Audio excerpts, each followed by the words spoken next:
Good morning guys, time हो गया 7:25। आज है मंडे और मैं 25 मिनट पहले ही शॉप पे आ गया था।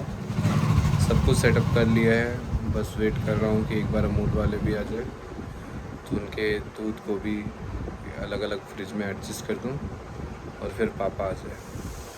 पापा आ जाएंगे तो फिर मैं घर जाऊँगा। घर जाके थोड़ी देर सोऊंगा। यार मेरी आंखें देख रहा हूँ, नींद नहीं खुल रही थी, फिर भी आना पड़ा। ये आ गई है अमूल की क्रेट, काऊ मिल्क 10 वाला पैकेट, ब्रेड, छाछ और इसके नीचे ये रहा फुल क्रीम। तो ये होता है अमूल की क्रेट में। अब सब एडजस्ट कर देंगे। ये तो गाइस क्रेट हो गई है खाली, सब सेट कर दिया है फ्रीजर में। यहाँ पे फुल क्रीम, काऊ मिल्क, 10 वाला मिल्क और छाछ को इधर सेट कर दिया। वो प्लेन छाछ, मसाला छाछ। इधर भी कुछ पैकेट हैं दही वगैरह के। दही है 20 वाला, काऊ मिल्क है।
भाई लोग बज रहे हैं दोपहर के 2:20 और मैं अभी आ गया था छावड़ी बाज़ार।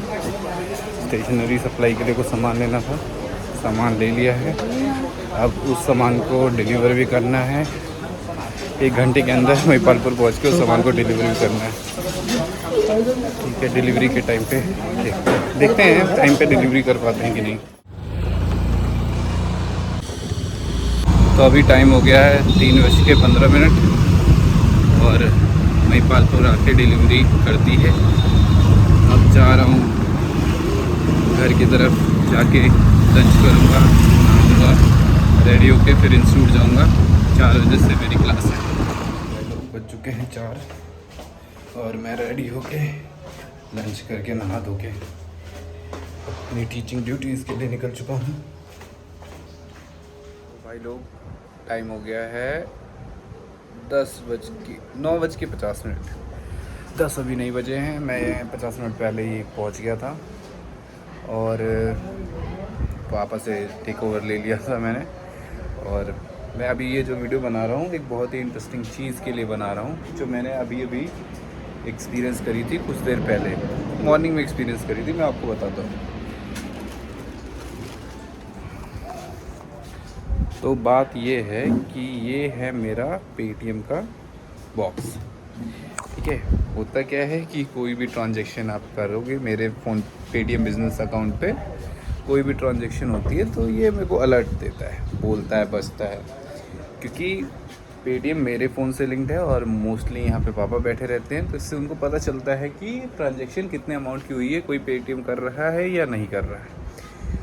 अब इस पेटीएम वाले बॉक्स से पहले मेरे पास था फ़ोन पे बॉक्स, उसी को मैं ढूंढ रहा हूँ, अभी मुझे मिल नहीं रहा क्योंकि अभी उसको हमने साइड कर दिया है। तो मेरे पास वो था, तो जब फ़ोनपे का एजेंट वो बॉक्स इंस्टॉल करने आया था तो उसने मुझे ऑफ़र दिया था कि सर आप ये फ़ोनपे का बॉक्स लगाओ, 135 रुपये इंस्टॉलेशन चार्ज है और इसका मंथली रेंटल होगा 1 रुपीज़। अब मंथली रेंटल 1 रुपीज़ होने के पीछे, मंथली रेंटल 1 रुपीज़ के लिए ये उसकी शर्त थी कि जो मंथली ट्रांजैक्शन है वो क्रॉस करनी चाहिए 100, ठीक है। मंथली ट्रांजैक्शन आपकी क्रॉस करनी चाहिए 100 और या अमाउंट क्रॉस करना चाहिए 1 लाख रुपीज़, ठीक है। अगर ये होता है तो आपका मंथली रेंटल लगेगा 1 रुपीज़, अदरवाइज़ वो पूरा 135 चार्ज करेंगे। अब फ़ोनपे में आती है एक सुपरस्टार वॉइस, वो अमिताभ बच्चन वाली, हैं आपके फ़ोन पे पैसे आ गए हैं, ऐसे करके बोलता है वो, आपके फ़ोन पे 15 रुपये प्राप्त हुए। आई वॉज इंटरप्टेड बट ठीक है। हाँ, तो उसका मंथली चार्ज है 135 अगर आपके 100 ट्रांजेक्शन नहीं होते हैं, और अगर 100 ट्रांजेक्शन हो जाएंगे तो मंथली रेंटल होगा 1 रुपीज़। अब जब मैंने इंस्टॉल करवाया था उसको, तो तब से लेके अगले 4-5 महीने 6 महीने तक उस पर दोनों ही कंडीशन उसकी कंप्लीट नहीं हुई, ना उस पर 100 ट्रांजेक्शन हुए, ना उस पर 1 लाख रुपीज़ का अमाउंट आया।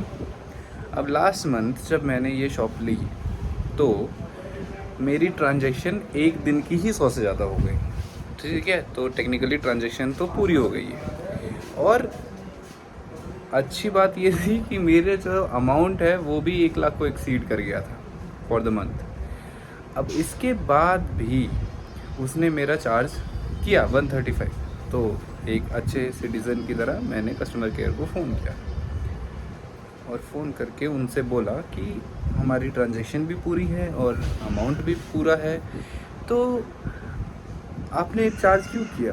तो उसने बोला सर आपका तो ऑफ़र ही 135 रुपीज़ का है। मैंने उनको बताया कि आपका जब एजेंट इंस्टॉल करने आया था तो उसने बोला था कि ये 135 का स्कीम है, इस पर 135 चार्ज होंगे अगर आपके 100 ट्रांजेक्शन पूरे नहीं होते या 1 लाख अमाउंट पूरा नहीं होता तो ऐसा होगा।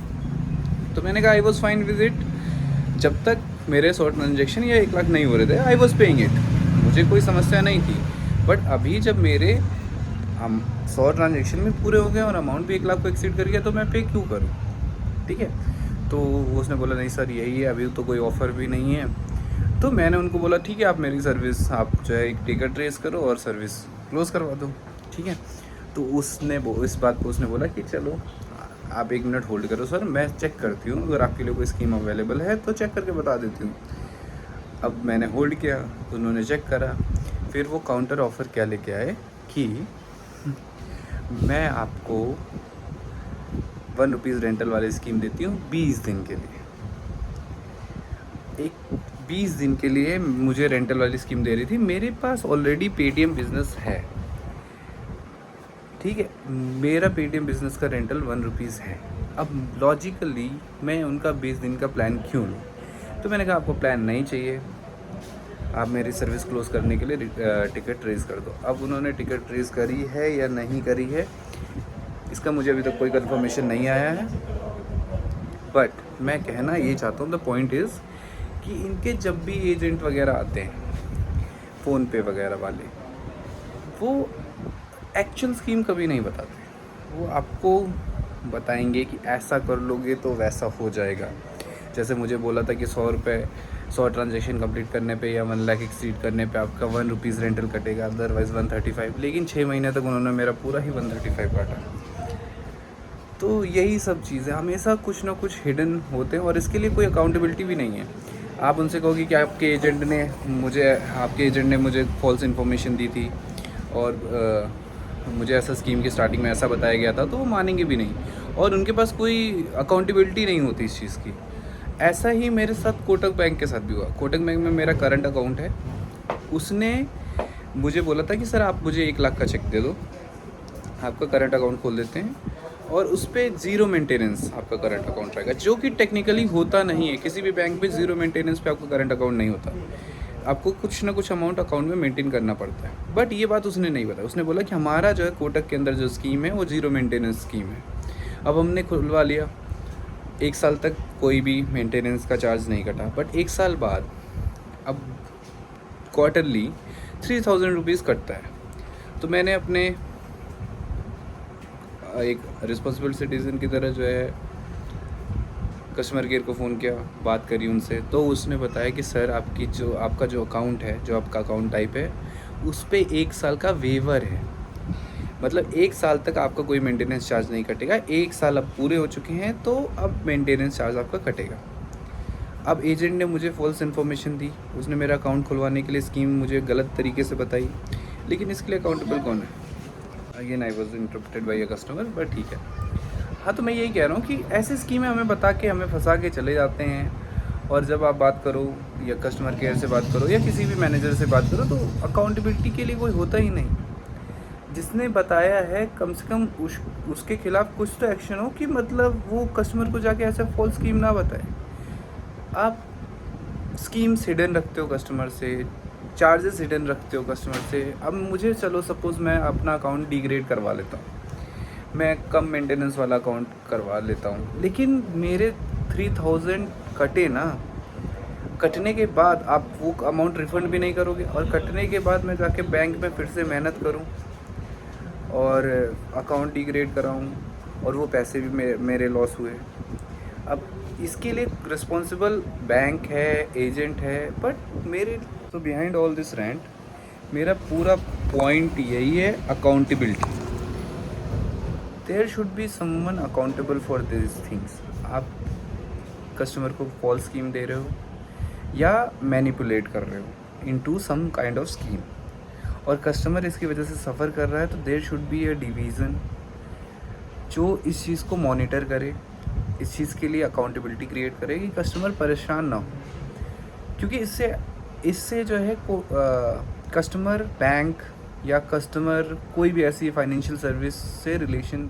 अब मेरे मन में फ़ोनपे के लिए तो गलत भावना है।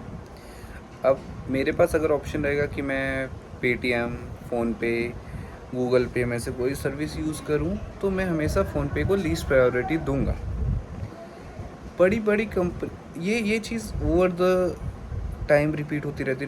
इनिशियली आप फॉल्स स्कीम करके कस्टमर क्रिएट करोगे, आपका कुछ टाइम के लिए कस्टमर क्रिएट होंगे, बट जब ऐसे इश्यूज़ हाँ, इसी आवाज़ के लिए ये सब जो है चल रहा है। तो ओवर द टाइम जब ये चीज़ें रिपीट होती रहेंगी, तो मेरी तरह एक कस्टमर आपके खिलाफ होते जाएंगे और इवेंचुअली आपकी कंपनी पे इफेक्ट पड़ेगा उस चीज़ का। कोटक के लिए भी मेरे मन में अब थोड़ा सा है कि मैं चाह रहा हूँ कि मुझे कोई बेटर ऑप्शन मिलेगा तो मैं अपना करंट अकाउंट स्विच कर लूँ। जैसे ही मेरे पास टाइम होगा मैं ये कर लूँगा। फ़ोनपे तो मैंने बंद कर दिया है। अगर वो बंद कर देते हैं खुद से आके तो बेटर है, नहीं तो मैं खुद 1-2 दिन बाद मेरे पास उस एजेंट का नंबर है, मैं खुद ही कॉल करके उसको बुलाऊंगा कि आप क्लोज़ कर दो, मुझे चाहिए ही नहीं सर्विस। ठीक है। अब चलो ठीक है, फ़ोनपे ने अपना जो है स्कीम सही बताई होती है एजेंट ने, तो मैं फ़ोनपे कंटिन्यू करता, उस पर मेरे ट्रांजेक्शन होते। ट्रांजेक्शन से कंपनी को कुछ ना कुछ तो बेनिफिट मिलता ही ना। हाँ, मैं बहुत छोटा सा बिज़नेस हूँ compare to PhonePe handling large amount of businesses, but ऐसे ही कर करके एक छोटे से लीकेज से इवेंचुअली सारा ही कस्टमर बेस ख़राब हो जाएगा आपका। ठीक है, तो ये चीज़ है, बस यही चीज़ बतानी थी मुझे कि ऐसा ही होता है। आपको खुद चालाक बनना पड़ता है। जैसे बहुत सारे लोग अब फील करेंगे इस देखने के बाद कि आपको खुद चालाक रहना पड़ता है, आपको खुद स्कीम्स पता होने चाहिए, बट क्यों हाइड करनी है? देखो कोटक में 10,000 वाली स्कीम थी, 10,000 मेंटेनेंस वाली स्कीम थी, 25,000 मेंटेनेंस वाली स्कीम थी, 50,000 मेंटेनेंस वाली स्कीम थी। बट उसने मेरे को 50,000 मेंटेनेंस वाली स्कीम ही दी क्योंकि इससे उसका बेनिफिट हो रहा था, ग्रेटर अमाउंट उसका बेनिफिट हो रहा था। उसने मुझे इस स्कीम में फंसाया, मैं लॉस सफ़र कर रहा हूँ। कोटक बैंक का लॉस है, अगर मैं स्विच करता हूँ किसी और बैंक में तो कोटक का लॉस होगा, उस एजेंट का कुछ भी नहीं होगा। So such financial services should create an accountability division, जहाँ पे कभी भी कस्टमर कोई सफ़र कर रहा है। आई नो बहुत सारे कस्टमर जो है ऐसे, मतलब उनका एक्चुअल सफरिंग नहीं होती, they are just of complaining mind set. I am not complaining, मैं स्विच कर दूंगा। मैं सर्विसेज यूज़ करता हूँ, मेरे को पता है, मैं बैंक जाके जिस दिन मुझे टाइम मिलेगा मैं स्विच कर दूंगा या डिग्रेड करा लूँगा 10,000 maintenance, 25,000 maintenance. But I am talking about general audience. एक अकाउंटेबिलिटी डिवीज़न क्रिएट करो जहाँ पे कोई भी अगर ऐसा चीज़ है तो उसको एड्रेस करो, एटलीस्ट एड्रेस करो। आप कोशिश करो कि ऐसा फॉल्स प्रिटेंस ना क्रिएट करें लोग। और मैं ये कह रहा था कि ये स्कीम ऐसे चीज़ें करनी ही क्यों है। इंडिया में ये एटीट्यूड है कि ऐसा ही होता है, कस्टमर को समझदार बनना पड़ेगा। ठीक है, आपका कस्टमर एक बार समझदार हो गया फिर तो आपकी सर्विस ख़त्म हो गई ना, समझ गए। तो ये चीज़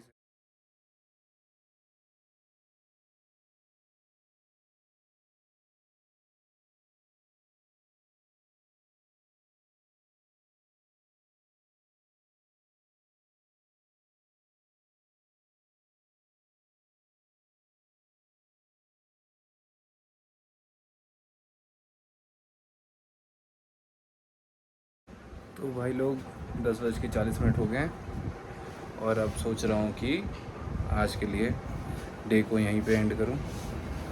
आपको ब्लॉग अच्छा लग रहा है अगर तो आप लाइक शेयर करें और सब्सक्राइब कर दें, अपने दोस्तों को भी शेयर कर दें।